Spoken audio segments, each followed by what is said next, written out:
अस्सलाम वालेकुम।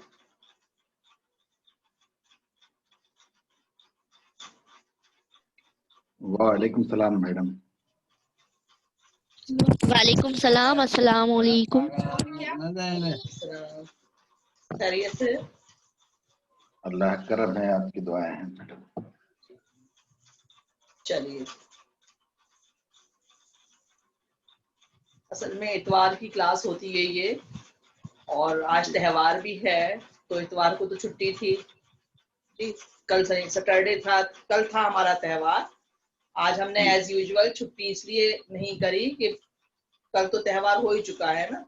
और अगर जो क्लास अटेंड नहीं कर रहे हैं तो इंशाल्लाह हम यूट्यूब पर डाल देंगे, तो आप उस क्लास से फायदा हासिल कर लीजिए, और जो हैं वो क्लास अटेंड कर लें।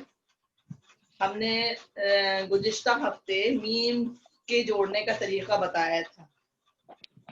आज हम बताते हैं नून गुनने का तरीका।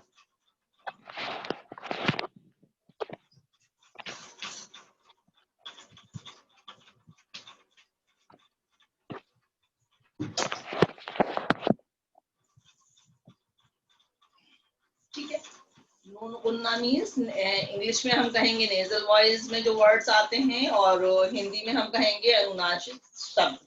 जो नाक से आवाज निकालते हैं उन्हें अनुनासिक कहते हैं। वो हिंदी में हमारे अंकी बिंदी होते हैं या चंद्र बिंदी होते हैं, और उर्दू में नून गुनना। ठीक है, अब हम लिखते हैं हाँ, हाँ, माँ, यहाँ, वहाँ, जहाँ, तहाँ, अब, आऊं, जाऊं, खाऊं, लाऊं,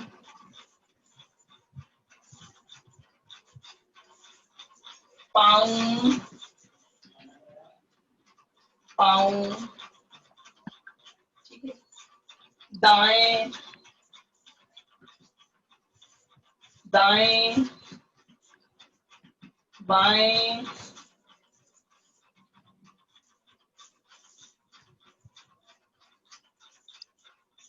अब देखिए यहाँ हम देखेंगे कि सिर्फ यहाँ नून गुनना है, और आवाज भी हमारी हमको खुद समझ में आ रही है कि ये नून की आवाज है, और इसमें नून का नुक्ता नहीं है, ये गुनना है। और अब जो हम देखेंगे वो हम देखेंगे कि नून होता है, नून का नुक्ता भी नजर आता है, बट वो नून गुनना ही होता है। कहीं कहीं ये कंडीशन भी आती है, आपके जहन में खुद सवाल आएगा कि इसमें तो नून गुनना नहीं है, विदाउट नुक्ता हम गुनना बोलते हैं, फिर इसमें हमने नून का नुक्ता क्यों लगा दिया, ये सवाल आ सकता है। तो इसको भी हम समझ लें, जैसे कि बंदर, अंगूर, अंगूर, लंगूर। देखिए नून, ये नून एलानिया कहलाता है। सरबसर हमको नून का नुक्ता दिख रहा है, पर इसकी आवाज वही अंदाज में है जो हम नून गुनने की निकाल रहे हैं। ठीक है, जैसे कि यहाँ पर हिंदी के भी दो तरीके हैं, अंक की बिंदी भी है और चंद्र बिंदी भी है। यहाँ लगाते हैं ना, पर बोला नहीं जाता है, सिर्फ हमको समझ में आता है, उसकी आवाज समझ में आती है। सेम यहाँ भी नून गुनना भी है, और नून का नुक्ता जाहिरी में दिख रहा है, पर वो नून हम बन दर नहीं बोलते, ना लन दूर बोलते हैं, ना सिंदूर बोलते हैं, सिन दूर नहीं बोलते, हम सिंदूर ही बोलते हैं, जो कि नेजल वॉइस में है। नून लग रहा है ना लग रहा है, बट आवाज हमारी अनुनासिक है, नेजल है।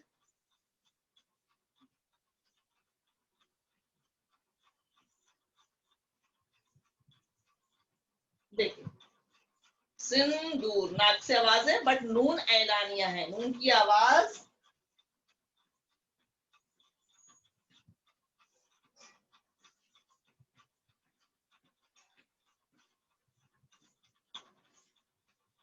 अंदाज एक ही है। हम अंकी बिनती भी लगा सकते हैं, हम आधा ना भी लगा सकते हैं। अब जो प्रचलित हो, जो हमको राइज हो, जिसकी अब हम अंक की बिंदी ज्यादा देखते हैं, और बंदर में पहले आधा ना लगाते थे, बट अब हम बिंदी ही देखते हैं। जब से ये नई टेक्नोलॉजी आई, ये जो हम टाइपिंग करते हैं कंप्यूटर पे, तो अंक की बिंदी से ही करते हैं, आधा ना नहीं आता है वहां शायद।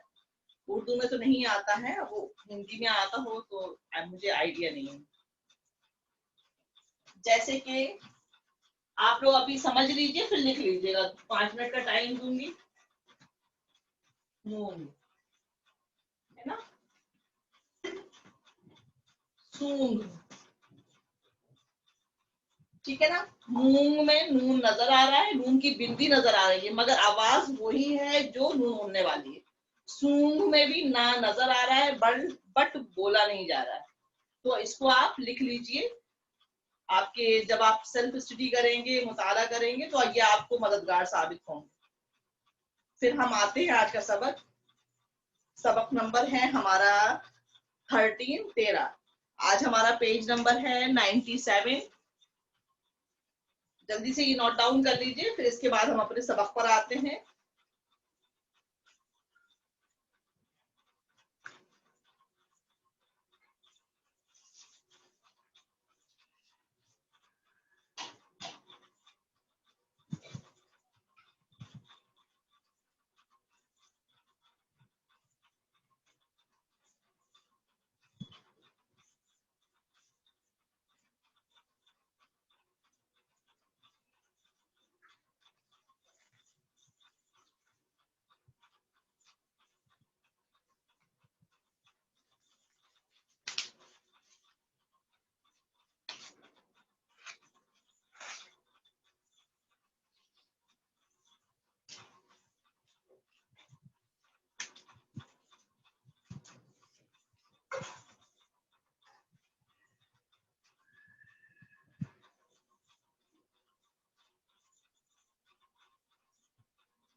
जी मैडम, लिख लिया प्लीज। Ji sir.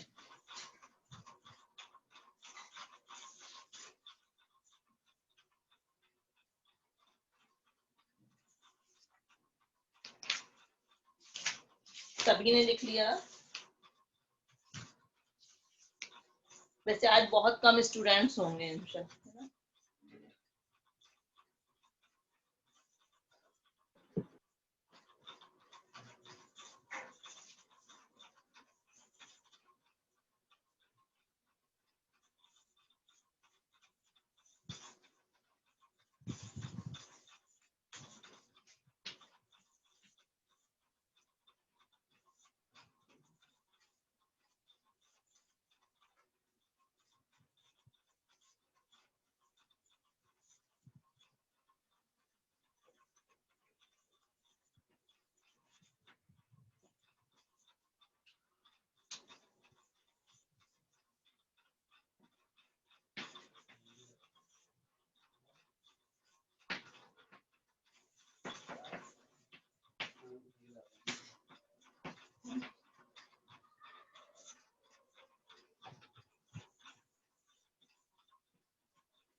हिंदुस्तान के त्योहार।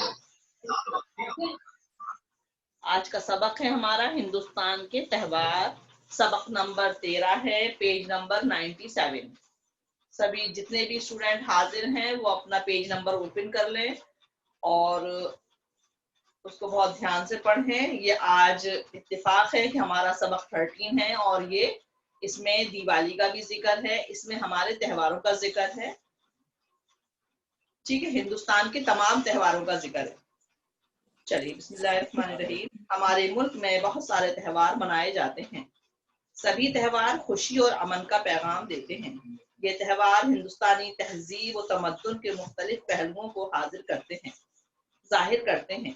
होली, दिवाली, ईद उल फित्र, ईद उल अजहा, क्रिसमस, गुरु नानक जयंती, रामनवमी, महावीर जयंती वगैरह मुल्क के अहम त्यौहार हैं। ये हिंदुस्तान के त्यौहारों का जिक्र किया गया है। दिवाली हिंदुओं का सबसे बड़ा त्यौहार है।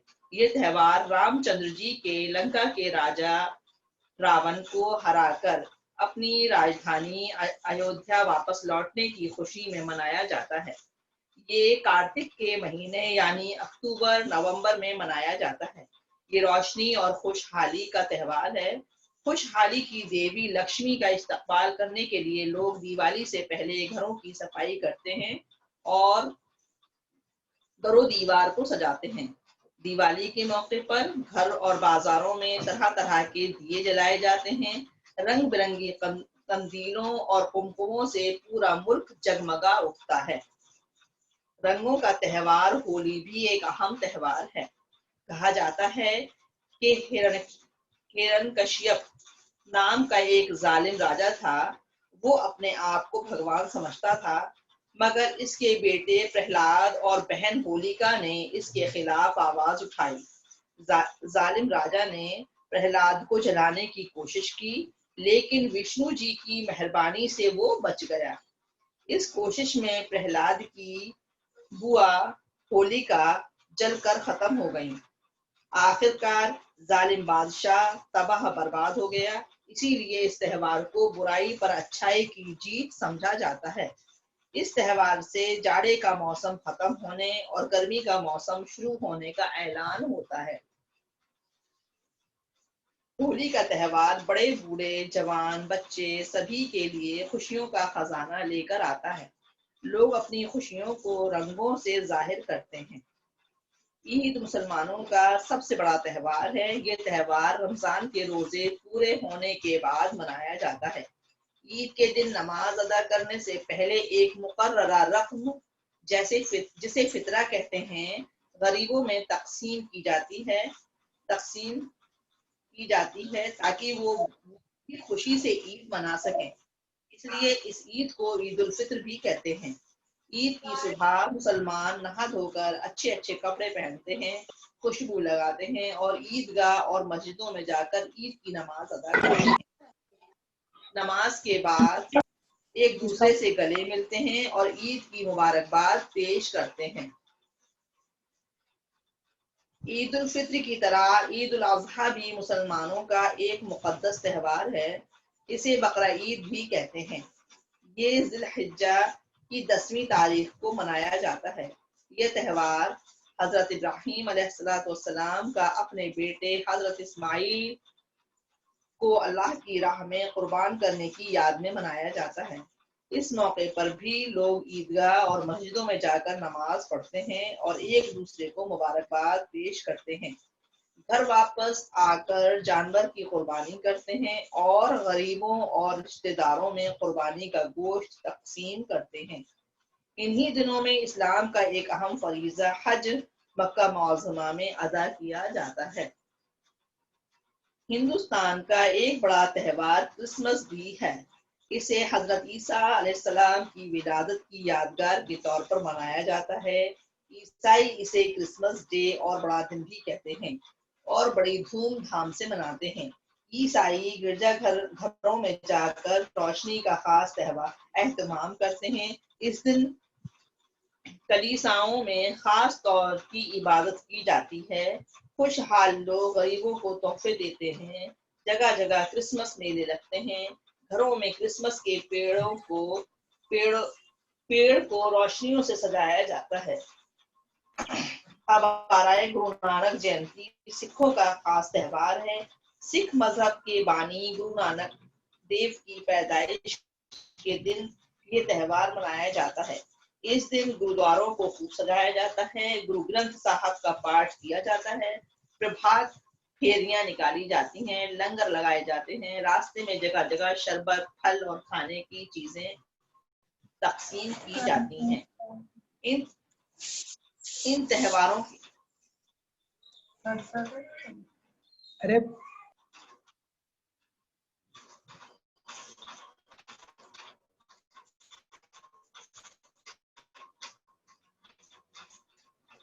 अरशद भाई प्लीज म्यूट कर। इन त्योहारों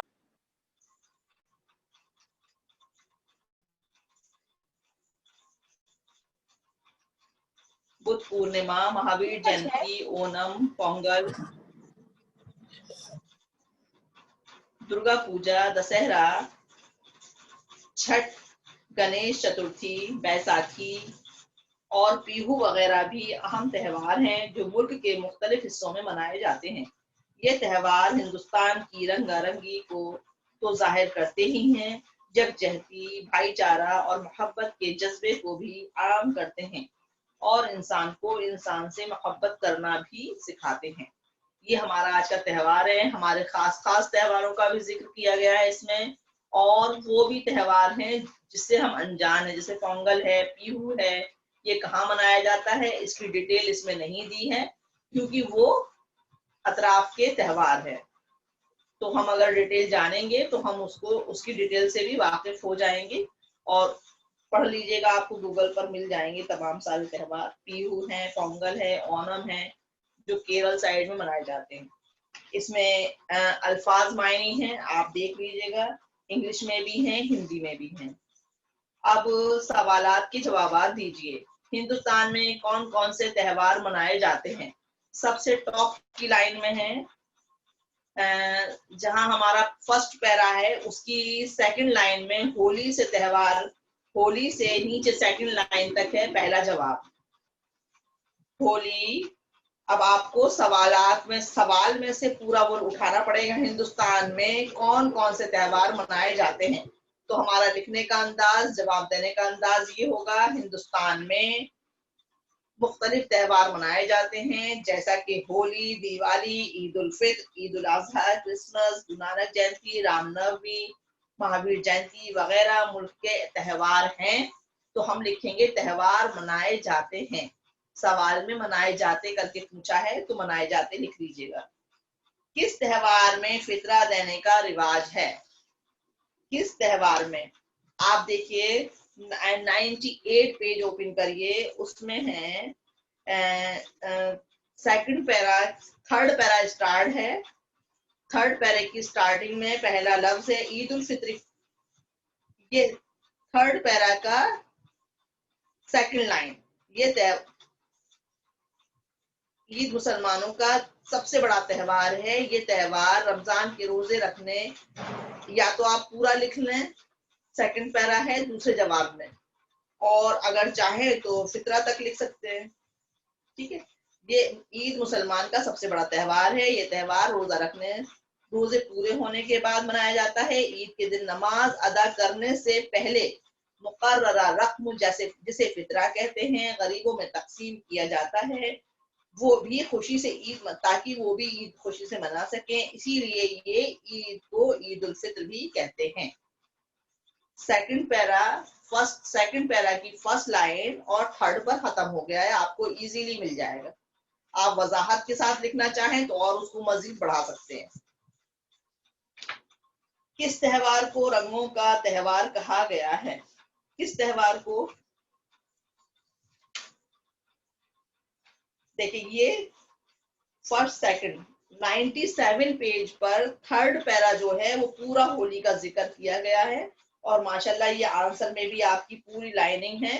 अब आप इसमें पूरा लिख सकते हैं तो पूरा लिख दीजिए, वरना किस त्योहार को रंगों रंगों का त्योहार है? सबसे मुख्तसर जवाब है त्योहार रंगों का त्योहार, होली को रंगों का त्योहार कहा जाता है। मुख्तसर ये है, आप डिटेल में लिखना चाहें तो पूरा लिख दीजिएगा।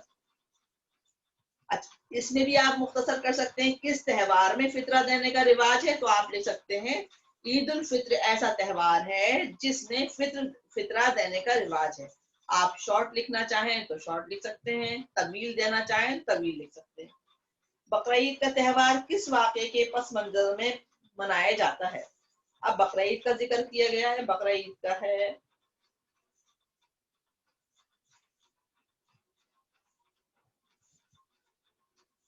देखिए 98 पेज पर थर्ड पैरा, ईद उल फित्र की तरह ईद उल अजहा भी मुसलमानों का एक मुकद्दस त्योहार है। इसे बकरा ईद भी कहते हैं। ये ज़िलहिज्जा की 10वीं तारीख को मनाया जाता है। अब वाकया बयान करना है तो ये लिख दीजिए, ये त्योहार हजरत इब्राहिम अलैहिस्सलाम, पूरा भी लिख सकते हैं और आप शॉर्ट लिखना चाहें तो शॉर्ट भी लिख सकते हैं। अगर आपको दिक्कत है तो आप मुझे लिखिएगा, मैं लिखकर आपकी वहां से लाइन कट कर दूंगी और आप लिख सकते हैं तो लिख लीजिएगा। परेशानी हो तो मुझसे पूछ लीजिएगा। आज चूंकि कम लोग हैं इसलिए मैं नहीं लिखवा रही हूँ आज। और ये लेसन मुझे फिर से रिपीट करना होगा क्योंकि अभी बहुत कम लोग हैं। दिवाली क्यों मनाते हैं, दिवाली का पूरा पस मंजर इसमें दिया गया है, पूरा दिवाली का। दिवाली हिंदुओं का सबसे बड़ा त्योहार है।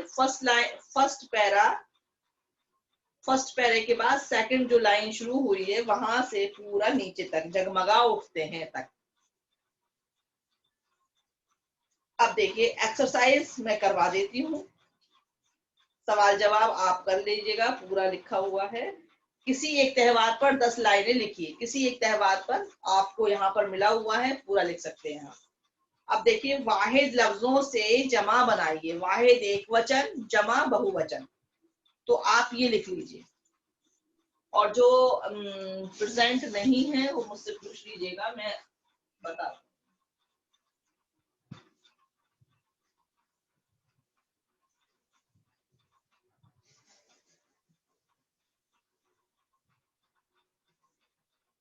वाहिद आपके पास ऑलरेडी बुक में है, मैं सिर्फ जमा लिख रही हूँ।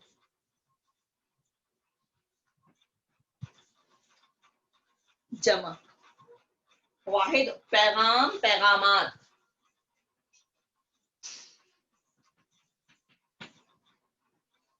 पैगाम एक पैगाम, पैगामात बहुत सारे पैगामात। कंदील, कंदीलें।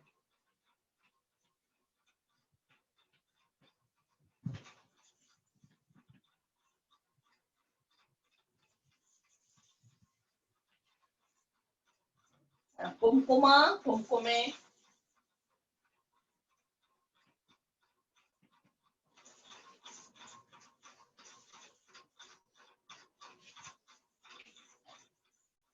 जाड़ा, जाड़े।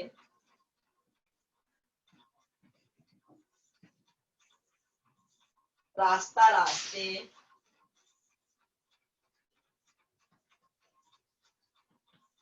रास्ते। खजाना, खजाने।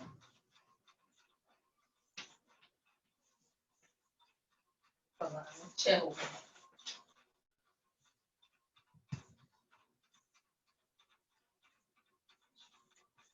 अब देखिए यहाँ पर उन्होंने लिखा है विलोम शब्द, अपोजिट, जिद लफ्ज, उर्दू में कहते हैं जिद। अब मैं जिद लिख रही हूँ। एक, कम का ज्यादा। कम लिखा है वहां आप सामने फिल कर लीजिएगा। कम का ज्यादा, गम का खुशी,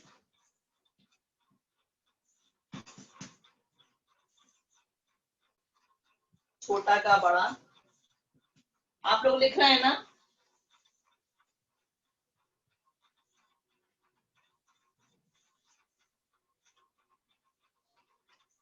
जीत का हार,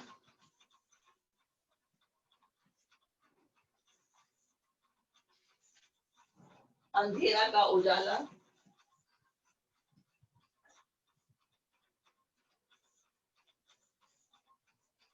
बदहाली का खुशहाली,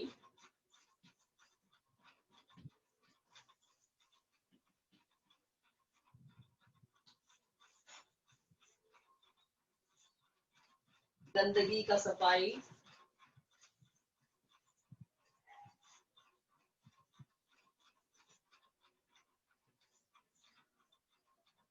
मोहब्बत का नफरत,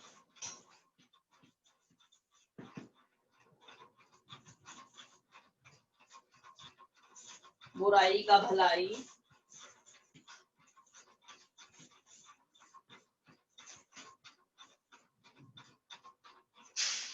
शुरू का खत्म।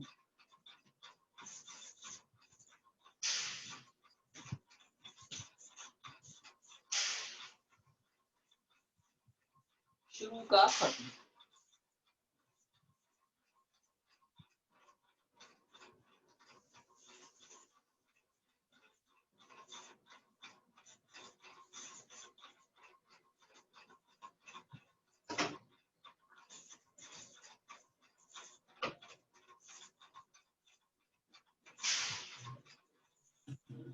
मैम क्वेश्चन नंबर 3 एक बार रिपीट कर दीजिए।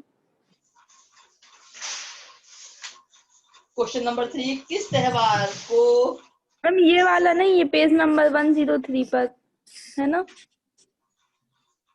क्या पूछना है आपको, आप बताइए। उसमें क्या लिखना है? उसका अपोजिट किया, मिलता जुलता लिखना है।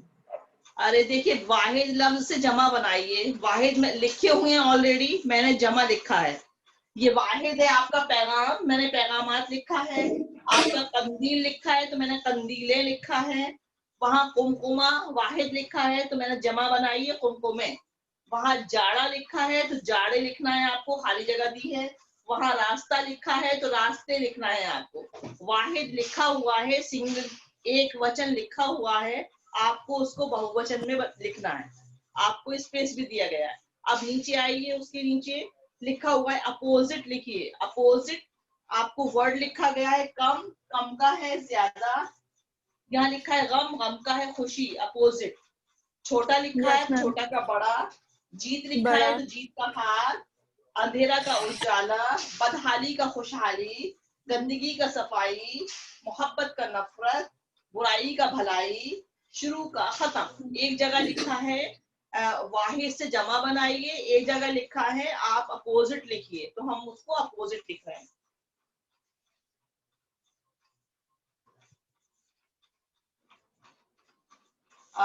अपोजिट लेटर जो है वो 10 हैं, और वाहिद जमा जो है सिंगुलर प्लूरल वो है 6।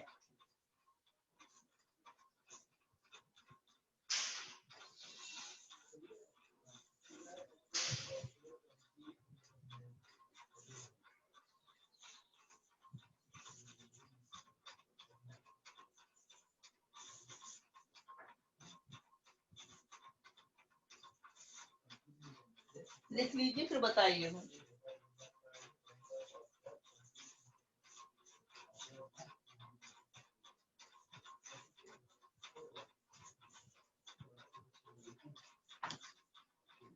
लिखिए फिर बताइए।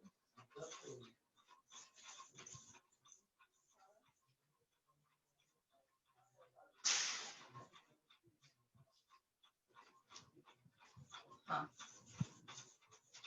देखिए 9 मिनट के बाद हमारी ये लिंक जो है डिस्कनेक्ट हो जाएगी, ठीक है। आज कितने लोग आए वैसे?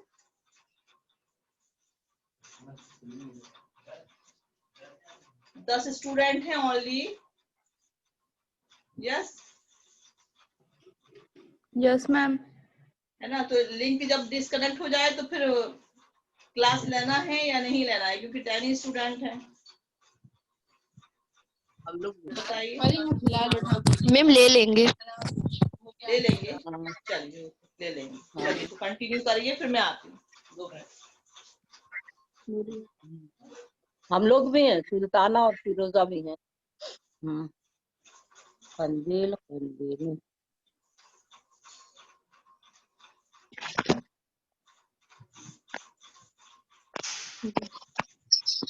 कमरे में आ गए।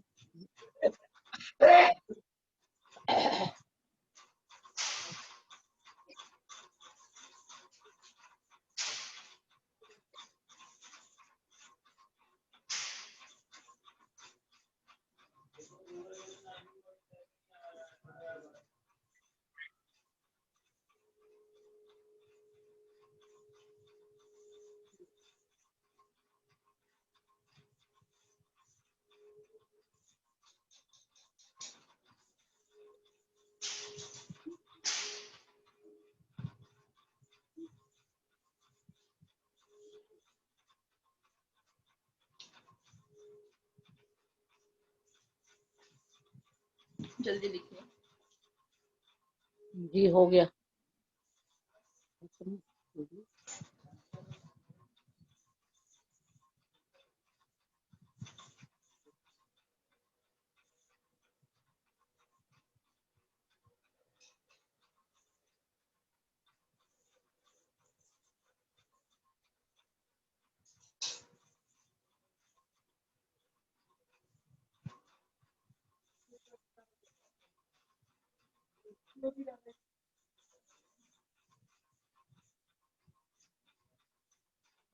अंधेले आंखों में जाड़े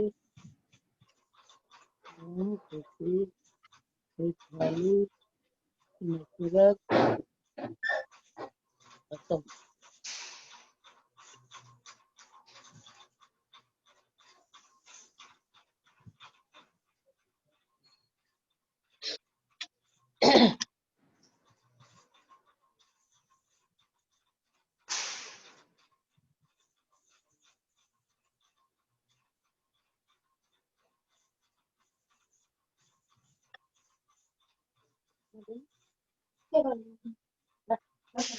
बस अब बहुत हो रही, तू डाल दे खाना दे दे।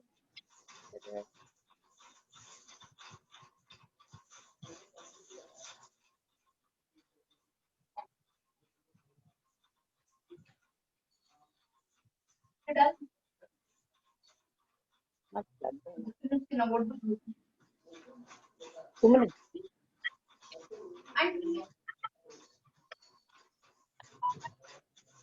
घर पे दिला दी।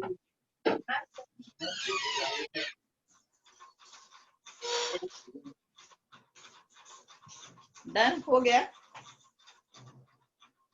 यस मैम हो गया। चलिए देखिए, इसके शुरू का खत्म हो गया, जिद विलोम हो गया जी। देखिए डिस्कनेक्ट होने वाला है, वेट करिएगा थोड़ा सा, जब तक हम कनेक्ट होते हैं थोड़ा सा